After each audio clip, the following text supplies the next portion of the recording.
At the stroke of midnight on New Year's Eve, my sister's scream sliced through the music and the pop of champagne corks. "Oh my God, we are finished." My mother crumpled onto the marble floor like a sack of bricks. My father stood frozen, his face as white as the desert sand outside. 3 minutes earlier, he had been shouting into the phone, "Blair, where the hell are you?" I had answered in a calm, steady voice. "Did the family enjoy my gift? My name is Blair Harrington. I am 28 years old, and I run a high-end ceramic studio in Phoenix. To the Harringtons of North Scottsdale, the biggest real estate dynasty in Arizona, I have always been the failure who plays in mud for a living. They have spent years reminding me I would never measure up to my brother, the chief financial officer, or my perfect sister. What they did not know was that for the last 3 years, I had been quietly tracking every dollar they tried to hide from me. That one box delivered at exactly 11:30 on the night of December 31st changed everything. And it all started 10 days earlier, when I came home ahead of schedule to help with the biggest New Year's Eve party the desert had ever seen, thinking that maybe, just maybe, this year would be different. At the stroke of midnight on New Year's Eve, my sister's scream cut through the music and the soft pop of champagne bottles. "Oh my God, we are finished." My mother collapsed onto the marble floor like a sack of bricks. My father stood frozen, his face as pale as the desert sand outside. 3 minutes earlier, he had been shouting into the phone, calling out, "Amelia, where are you?" I had answered with a calm, steady voice. "Did the family enjoy my gift?" My name is Amelia Rowland. I am 28 years old, and I run a high-end ceramic studio in Phoenix. To the Rowlands of North Scottsdale, the largest real estate dynasty in Arizona, I have always been the disappointment, the one who plays with clay instead of building an empire.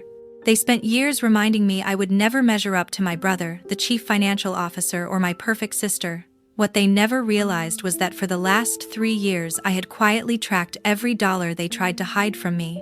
That single box delivered at exactly 11:30 on the night of December 31st changed everything. And it all began 10 days earlier when I came home sooner than planned to help prepare for the biggest New Year's Eve party the desert had ever seen, hoping that maybe, just maybe, this year would be different.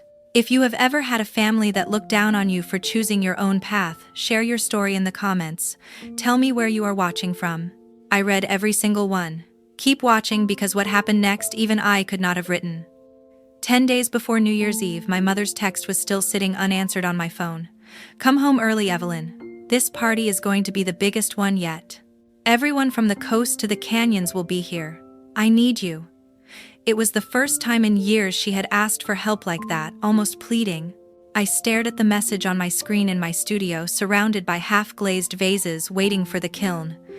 Maybe this was her way of saying things could change. So, I packed a duffel with a few changes of clothes, wrapped the handmade pottery piece I had been saving for my dad, a sleek obsidian bowl etched with saguaro silhouettes, and hit the gas on my old Jeep. The drive from Phoenix to North Scottsdale took just under 2 hours, the Superstition Mountains fading in the rear view as the sprawl gave way to gated estates and endless golf course greens. By late afternoon, I turned onto the long gravel driveway, lined with ironwood trees, the sun dipping low and setting the desert horizon ablaze in orange. The house rose ahead like a fortress of glass and stone, its flat roof disappearing into the McDowell Peaks. Even from the gate, I could see preparations in full motion. Crews in khakis, stringing lights along the infinity pool. A rented fireworks rig rising beside the outdoor amphitheater. Massive white tents covering the back lawn for the overflow crowd. This was not just a party. This was the Rowland family's annual declaration of dominance, drawing developers from Los Angeles, investors from Dallas, and every branch of the family tree that mattered. I parked beside the 6-car garage, grabbed my bag and the wrapped bowl, and headed toward the front doors. They opened before I even knocked. And there stood Rosa, our housekeeper of 15 years, her apron dusted with flour from whatever she was preparing in the kitchen. "Miss Evelyn, look at you. It had been far too long." She pulled me into a quick hug, her silver cross necklace cool against my cheek. Rosa had always been the one bright spot in that house, slipping me extra tamales when my mother was not looking, and asking real questions about my latest glaze experiments. "Your mother is out back with the event planner. Come in, come in." I stepped into the cool marble foyer. The air was scented with fresh sage from the diffusers and something citrusy baking somewhere deep inside the house. The place had been updated again, New abstract desert paintings lined the walls. A massive copper chandelier hung over the staircase, probably costing more than my yearly rent. It hit me the way it always did. This was wealth built on land deals and luxury flips, every square foot shouting control. But I pushed that thought aside, focusing on the bowl in my hands. Maybe my father would finally hold it, feel the weight of the clay I had shaped myself. Rosa guided me through the living room, past floor-to-ceiling windows framing the saguaros outside. Voices drifted from the kitchen, planners calling out orders about ice sculptures and caviar stations. My mother appeared from the hallway, clipboard in hand. Her blonde bob perfectly in place, dressed in white linen like she was already posing for the party photos. "Evelyn, you made it." No hug. Just a quick scan of my jeans and linen shirt like she was evaluating an open house listing. "Guest suites are ready in the East Wing. Your old room is under renovation. We are turning it into a home gym. We need the space for the trainers coming in." The words landed like gravel under tires. That room had been mine for 18 years. The terracotta walls I had painted myself. The shelves lined with my first lopsided mugs from high school pottery class. Now it was nothing but space. I swallowed the knot tightening in my throat. "Sounds practical, Mom. I brought something for Dad. Thought he might want to see it before things get chaotic." She barely glanced at the wrapped package in my hands. "He is in his study with Lucas and the others finishing the numbers for the toast speech. Do not interrupt unless it is quick." Her tone was all business, the same tone she used on contractors who underbid. I nodded and walked down the hallway, the bowl feeling heavier with every step. The study door was slightly open, a sliver of warm lamplight spilling across the floor while low voices drifted through the gap. I raised my hand to knock, but my father's words stopped me cold. "Evelyn needs to face facts. That mud hobby of hers is not bringing in more than a few thousand a month, if that. We are doing this for her own good." My breath caught. I froze, hand hovering the bowl, suddenly feeling like solid stone. Through the narrow opening I could see them all. My father, Richard Rowland, leaning back in his leather chair, silver hair glowing under the desk lamp. My mother, Caroline, perched on the armrest, clipboard forgotten. My brother Lucas, 34 years old and already the company's chief financial officer, tapping numbers into a tablet. My sister Naomi, 31, the real estate attorney who could close any deal with a smile and a signature. And across from them, a man in a crisp navy suit I did not recognize. The financial advisor they had brought in from Denver, his briefcase open and filled with spreadsheets. "It is perfect timing," Lucas said, his voice smooth as the scotch swirling in his glass. "New Year's Eve, a full house, aunts, uncles, the whole network." Richard gives the speech about family unity. Then we pivot. Show her the projections. Her studio compared to an entry-level position at Rowland Development. Entry-level marketing, $75,000 base salary plus benefits. She signs the relinquishment right there in front of everyone. Dad nodded, steepling his fingers. "Exactly. The intervention is already scripted. Caroline, you handle the emotional angle. Express concern for her future. Make it sound like tough love." My mother leaned in, her voice softening just enough to sell the performance. "We will say we have worried for years watching her waste that business degree on crafts, but we are here to help her get back on track." The advisor cleared his throat and flipped a page in his binder. "Financially, it is airtight. Based on her apartment size and the fact that she has no visible assets, she is scraping by on $35,000 a year at most. Compare that to corporate stability. She will see reason. And the trust transfer of $28 million into the Cayman vehicle by the end of the quarter protects the core holdings from instability." He glanced toward Lucas, who smirked at the mention of my so-called instability. "You mean we cannot have her waking up one day and suing for a bigger share?" Naomi laughed sharp and bright. "Oh, please remember Thanksgiving." She walks in wearing that thrift store caftan, talking about her glaze firing schedule like it is a board meeting. If we do not step in now, she will drag the entire name down. The Whitman girl just made partner at her firm and our sister is out here finger-painting pots for Etsy. My knees weakened. I pressed against the wall, the bowl clutched to my chest like a shield.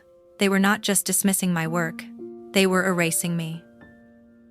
The relinquishment meant signing away any claim to the family trust, the one Dad had promised, would be shared equally when we all turned 30. And the Cayman transfers hiding assets offshore right under my nose. I had suspected something was wrong for years, the way Dad dodged every question about estate planning. But this was theft, dressed up as protection. Protection from the daughter who dared to create instead of close deals. Dad's voice dropped lower. Once she signs, we move fast. Rosa clears the old room that night. Tools, sketches, all of it goes to storage or donation. No more half measures. She commits or she walks away clean. The room fell silent, glasses clinking softly in agreement. Naomi lifted hers in a toast. To fresh starts for all of us. Heat surged across my face, a roar building in my ears. 28 million.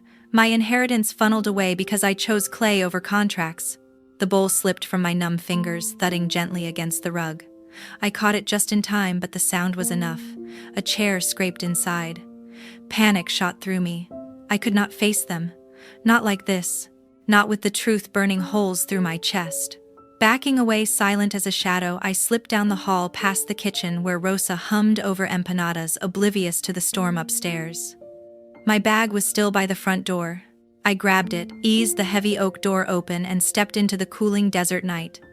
The Jeep's engine rumbled to life, the soft headlights cutting through the fading dusk as I rolled down the long driveway. No goodbyes. No explanations. Just the hum of tires on blacktop carrying me back toward Phoenix. The wrapped bowl sat on the passenger seat like a lie I could not bring myself to open. I pulled over at the first rest stop off the Interstate 10, my hands shaking too hard to keep driving. The engine ticked as it cooled under a sky crowded with stars. I switched off the headlights and finally let the tears come. Maya answered on the second ring. "Evelyn, it is 2 a.m. Where are you?" I could barely form words. They are cutting me out completely, and they plan to do it publicly. New Year's Eve.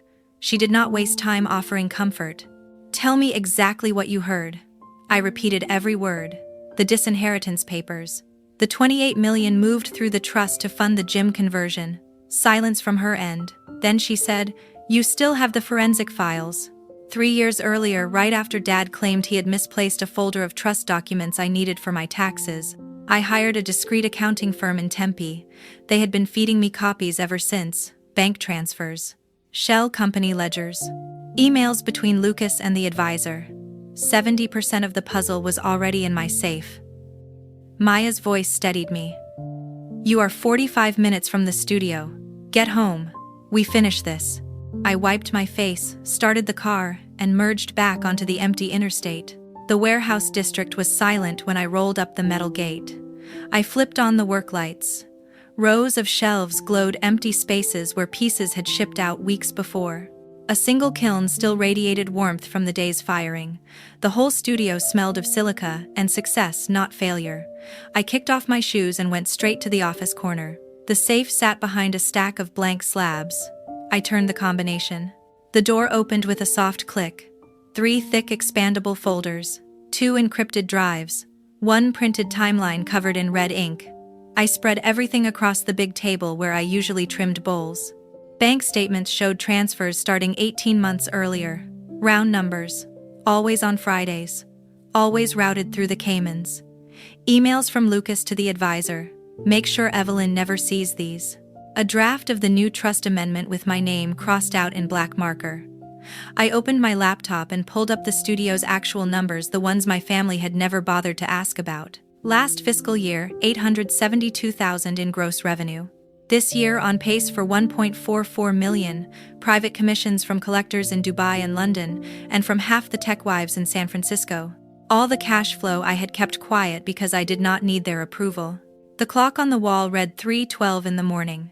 8 days until the party. 8 days to fill the last 30% of the gaps, tie off every loose end, and package everything in a way none of them would ever forget. I brewed coffee strong enough to strip glaze and began making quiet calls. The forensic accountant answered on the first ring. He had been waiting.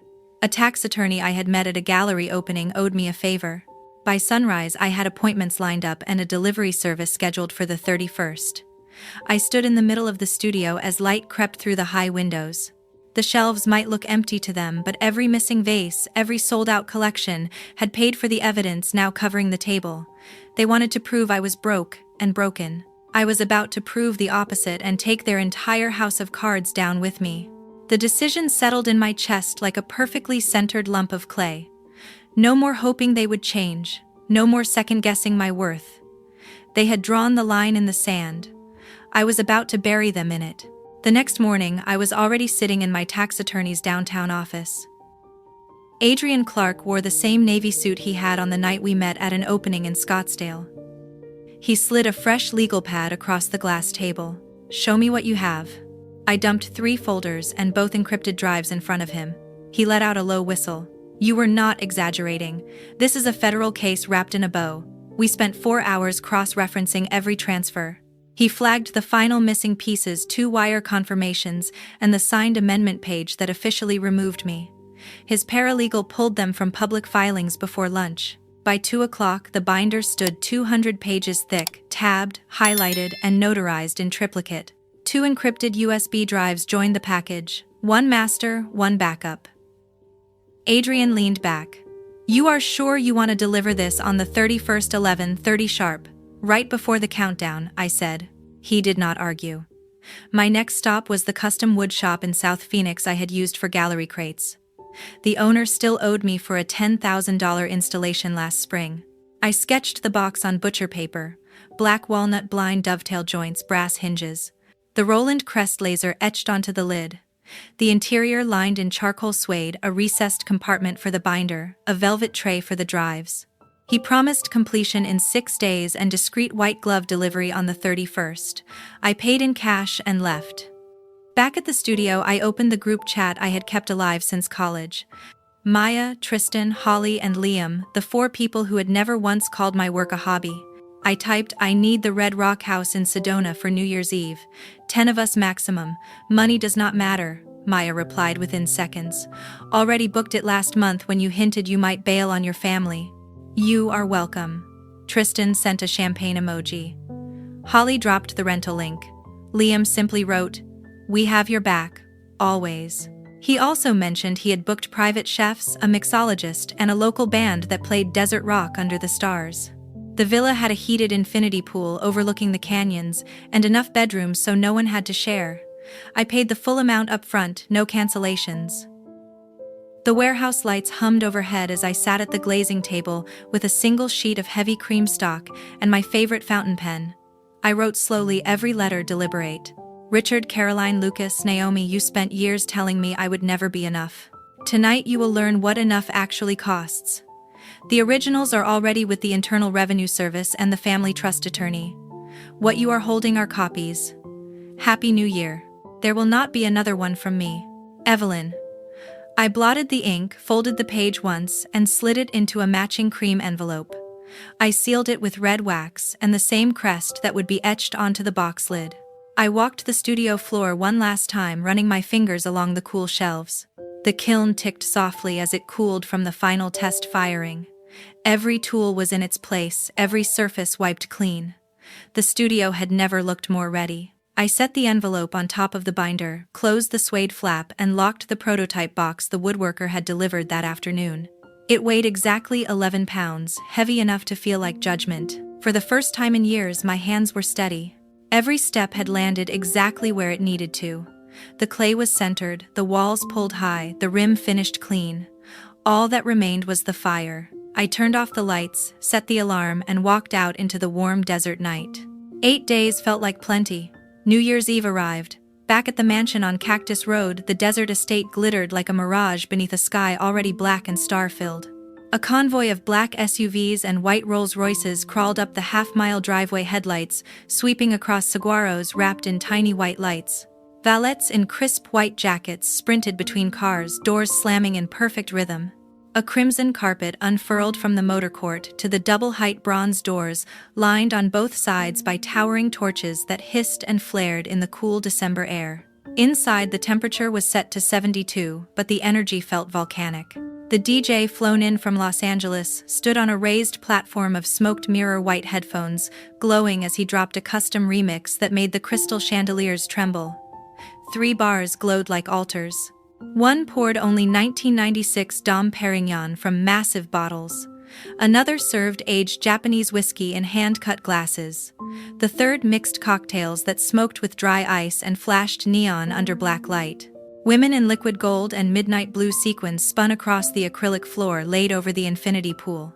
Each step sent ripples of colored light dancing beneath their heels. Caroline drifted through the crowd like royalty, her gold silk column gown catching every strobe, diamonds at her throat scattering light like paparazzi flashes. She laughed too loudly, touched too many arms, and repeated the same line to every face she greeted. "Biggest party we have ever thrown. Everyone who matters is here tonight." Richard stood beneath the massive iron chandelier in the cigar lounge, Cuban smoke curling around his head as he promised first-look deals on the Dubai Marina project and the Vegas high-rise. Lucas worked the investors in his midnight blue peak lapel tuxedo, voice smooth eyes, already scanning for the next handshake. Naomi posed on the grand staircase with her influencer entourage, phone held high, diamond choker flashing each time the ring light burst. A 75-inch screen dominated the far wall above the double-sided fireplace, cycling slow-motion drone footage of the mansion at sunset. The countdown clock beneath it read 11:27 in the evening when the front doors opened one final time.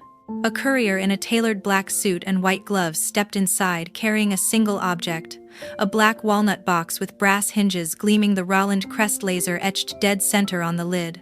Security recognized the pre-approved vendor code and waved him through without a question. He set the box on the white marble console beneath a 7-foot arrangement of white orchids, bowed once and disappeared. Caroline spotted it instantly. Her smile sharpened. "Oh my goodness, everyone look! Our little Potter finally remembered us." She clapped her manicured hands like she had just won a prize. Evelyn sent a gift after all. She carried the box to the center of the living room herself, heels clicking, placing it on the ottoman as if unveiling a trophy. Naomi snatched the thick cream ribbon. "Probably another crooked bowl she will hide in the guest bathroom." She yanked. The lid lifted with a soft magnetic sigh, revealing charcoal suede lining, a sealed cream envelope stamped with red wax, a 200-page black binder, and 2 matte black USB drives nestled in velvet. Lucas rolled his eyes, already half drunk on victory. $10 says it is some sob story video begging to come home. He grabbed one of the drives and shoved it into the media hub beneath the screen. The drone footage vanished. The room lights dimmed automatically for the surprise presentation. Page 1 filled the wall in crisp 4K wire transfer confirmation, $28,000 to a Grand Cayman account, $409,887 in another. Page 2, an email thread titled, "Finalize removal of ER before December 31st. Page 3, the trust amendment with Richard Rowland and Lucas Rowland's signatures in bold blue ink. Page 4, IRS, Form 211 whistleblower acknowledgement stamped received. The music kept pulsing for 3 full seconds before someone managed to shut it off. Silence crashed down like a guillotine. Naomi's scream tore through the hush. "Oh my God, we are ruined." Her champagne flute slipped from her manicured fingers and exploded into 1,000 crystal shards across the travertine floor. She stared at the screen as if it might reach out and strike her. Caroline took one step back, her gold gown suddenly too tight. Her knees buckled. 2 hedge fund wives lunged to catch her but were too slow. Her head clipped the ottoman corner with a dull thud before hands steadied her shoulders. Someone yelled for ice. Richard stood, frozen face the color of printer paper, eyes locked on his own signature, blown up 10 feet tall. The vein in his temple throbbed so violently it looked ready to burst. He opened his mouth. Nothing came out. The screen auto-cycled on a 30-second loop Adrian had programmed for this exact moment. Account numbers, transfer dates, advisor notes, and the line that read, "Submitted to Internal Revenue Service Criminal Investigation Division." A tech billionaire near the back whispered, "That is federal crime territory." His wife already had her phone out recording. Lucas lunged for the remote, tripped over Naomi's abandoned heels, and sent it skittering across the polished floor. He crawled after it on all fours while the loop played on, relentless and merciless. Guests stepped back, forming a perfect circle of judgment. Naomi spun toward the nearest exit, only to find it blocked by a wall of tuxedos and sequins. Every phone in the room pointed at her like a weapon. Her mascara began its descent in perfect black rivers. Caroline came to on the floor, gasping, clutching Richard's ankle. He finally found his voice raw and torn. "Turn it off. For the love of God, turn it off." A staff member yanked the drive, but the video had already auto-uploaded to 30 private stories and one very public Dropbox link. The countdown clock hit 11:59 and 40 seconds. No one moved toward the terrace for the $40,000 fireworks show. The desert wind rattled the 40-foot glass walls. 80 of the most powerful people in Arizona stood frozen, watching the Roland Empire crack open in real time. And 2 hours north, under a completely different sky, I lifted my glass to the moon and waited for the phones to start ringing. My phone erupted at 11:57, exactly 3 minutes before their world flipped upside down. I was standing barefoot on the warm sandstone terrace of the Sedona Villa. Red rock cathedrals glowed blood orange under the moonlight. The infinity pool shimmered turquoise, reflecting 1,000 fairy lights strung through the mesquite trees. Our private chef had just delivered the last course caviar spoons and gold leaf-dusted chocolate spheres, and the mixologist was free, pouring 2008 Cristal into vintage coupe glasses that caught the light like prisms. Naomi's name flashed first. Her contact photo still the same from 5 years earlier, laughing in a bikini on a yacht. I let it ring until voicemail claimed it. Lucas called 30 seconds later. Same fate. Then Caroline. Her face frozen in that too smooth Botox smile from a charity gala years ago. I watched the screen throb against the teak table and did nothing. Last came Richard's name. No photo, just the word Dad in all caps. I answered, tapped speaker, and held the phone high so everyone on the terrace could hear. Maya, Tristan, Holly, Liam, and the rest of our 10-person chosen family formed a loose semicircle behind me. Champagne glasses paused midair. The roar that blasted through the speaker nearly blew it out. "Evelyn, you psychotic, ungrateful little." He was using words I had never heard from him before. The terrace fell completely silent except for the faint thump of the band warming up inside for the countdown. Someone behind me actually laughed, one sharp bark that echoed across the canyon walls. Then Caroline's voice shoved its way through the speaker, high-pitched and cracking. "Baby, baby, please pick up. Please come home. We can say it was a hoax. We can fix everything. You are still our daughter." Naomi screamed over her raw and almost animal. "You jealous, talentless nobody. You just destroyed everything we built." Lucas tried the measured approach though, his voice shook with barely contained panic. "Every major firm in the country is already drafting cease and desists. You will be in federal prison by spring." Then Richard returned colder, now the businessman taking over. "Name your number. 10 million, 20, whatever it takes to make this disappear." I waited until the chaos on the other end finally ran out of oxygen. The wind off the canyon carried the scent of juniper and freedom. I lifted the phone closer to my mouth and spoke slowly, clearly, like Arctic ice. "Listen to me, because this is the last time any of you will ever hear my voice. The moment that box opened, the Roland family died. Not wounded, not resting. Dead and buried. I kept every transfer, every email, every forged page. The Internal Revenue Service has the originals. Your partners have the copies. There is no negotiation table. There is no fix. There is no more daughter, no more sister, no more safety net. You are strangers now. And strangers do not get second chances." Caroline wailed something incoherent about grandchildren she would never meet. Naomi shrieked that I would burn in hell. Lucas threatened to leak my studio finances as if I had anything left to hide. Richard tried one final time, his voice cracking. "You will regret this for the rest of your life." I smiled at the moon. "No, you will." Then I ended the call. The screen went black. I powered the phone down completely, pried out the SIM card with my thumbnail and flicked it into the pool. It vanished with a tiny plink swallowed by turquoise light. Maya handed me a fresh flute, her eyes shining. Inside, behind the glass doors, the bandleader began the countdown. 10, 9, 8. We shouted the numbers together, our voices bouncing off cathedral rock. At 3, our private pyrotechnic team ignited the first shell. At 1, the sky detonated into gold waterfalls, violet chrysanthemums, crimson hearts that bloomed and dripped like slow fire. The canyon walls glowed molten red, then gold, then pure white. Liam threw both arms around my shoulders and yelled something joyful I could not hear over the thunder. Holly jumped into the pool, fully dressed, sequins flashing like fish scales. Tristan's drone captured everything in 4K for an audience of exactly 10. I raised my glass to the explosions overhead and drank until the bubbles burned my throat.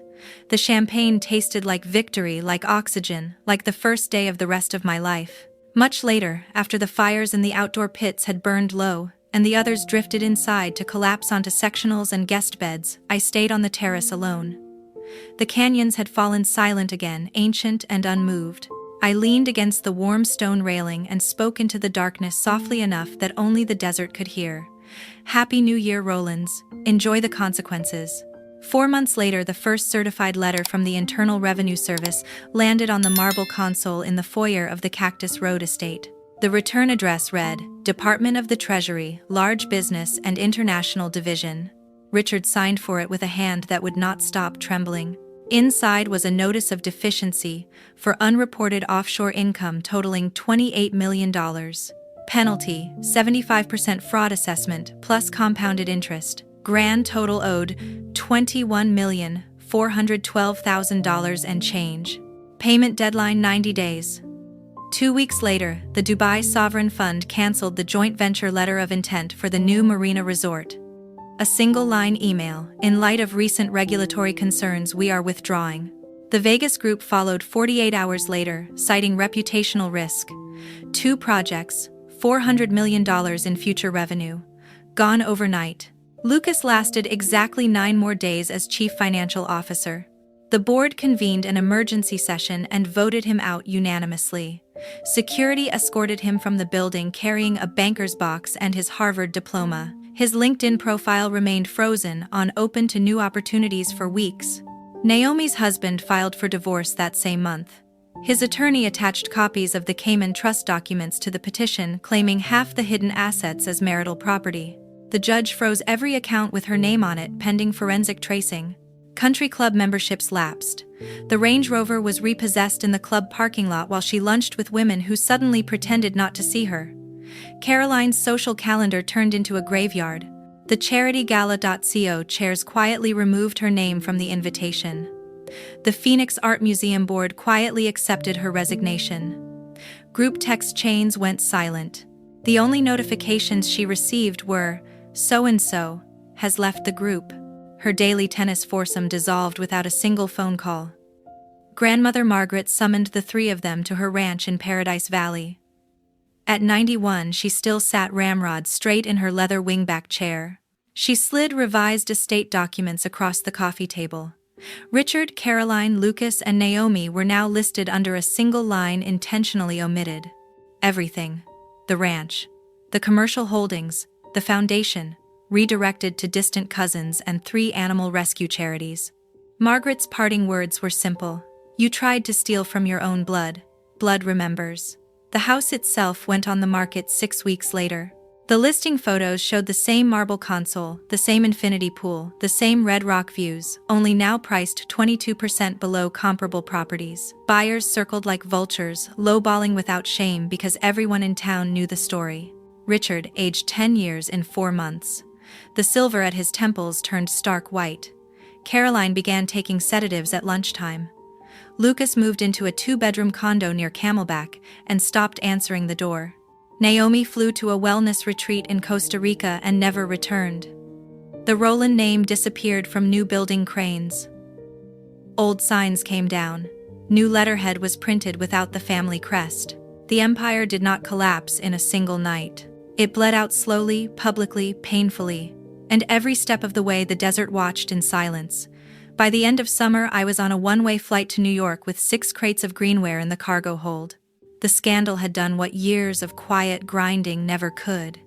It put my name in places I had never paid to reach. A small show I had done in a Phoenix warehouse the previous winter, 12 pieces invite only, suddenly resurfaced on every art blog from London to Seoul. Headlines that once read, "Roland heiress exposes family fraud," now carried new second lines. She is one of the most exciting ceramicists working today. 3 weeks after the story broke, an email arrived from Elena Maru, director of Gallery Vert in Soho. Subject line, "We would be honored." She flew to Phoenix the very next day, walked through my studio in 5-inch heels without flinching at the clay dust, and offered me an exclusive 3-year contract on the spot. Rent on a 3,200-square-foot raw loft on West 26th was covered. 2 gas kilns, a slab roller, and a ventilation system money could not normally buy were already installed by the time I landed. I moved in September. The Hudson shimmered outside the floor-to-ceiling windows every morning as I threw the first new forms of my life without a last name I hated. Collectors who once ghosted me now begged for spots on my waiting list. Museums requested loans. My prices tripled, then tripled again. None of it felt like revenge. It felt like gravity finally working in my favor. One gray November afternoon, a certified envelope arrived at the gallery desk. Return address: a law firm in Scottsdale. Sender: Richard Rowland. The receptionist signed for it and brought it upstairs. I recognized the handwriting on the front, still perfect, still arrogant. I did not open it. I walked to the post office on 28th, wrote, "Refused return to sender" in bold black marker across the seal, and dropped it back into the system. That was the last time any of them would ever reach me. Winter came early. On the first real snow day, I loaded the new 45-foot kiln for its inaugural firing. 40 pieces, tall bottles with cracked desert glazes, massive platters in iron red and ash-white bowls so thin they rang like bells. I set the program for cone 10, closed the heavy door and pressed start. The elements glowed orange through the peephole. Outside, snow muffled the city into a hush. Inside, the kiln roared like a quiet dragon. I poured myself a single mug of coffee, walked to the window, and watched flakes drift over the Hudson. My phone sat on the sill screen black for weeks. I picked it up, held the power button until the Apple icon appeared one final time, then let it die completely. No ceremony. No speech, just the soft click of a chapter closing forever. The kiln climbed past 2,000 degrees. I thought about every person who ever told me I was wasting my life in the mud. I thought about the little girl who used to hide in the pottery shed behind the mansion, because it was the only place no one followed. I thought about the woman standing here now. A studio paid for. Shows sold out through 2028. A name on waiting lists, instead of inheritance clauses. And I understood the only truth that matters. You do not need their table when you have learned to build your own. You do not need their approval when your work speaks louder than their money ever did. You do not need their love when you finally learn to give it to yourself. The kiln beeped. Cycle complete. I opened the door hours later to perfect shelves of fire, kissed clay stronger, harder, more beautiful than anything they ever touched. I smiled at the glow and whispered to no one and everyone, "This is what happens when you stop asking to be let in and start burning the door down." That was the day Evelyn Rowland disappeared for good. And Evelyn, just Evelyn, began. Thank you for staying with me until the end. Wherever you are, I hope you choose yourself, build your own table, and walk into the life that finally feels like yours. Goodbye for now, and may your next chapter be the one you've been waiting to write.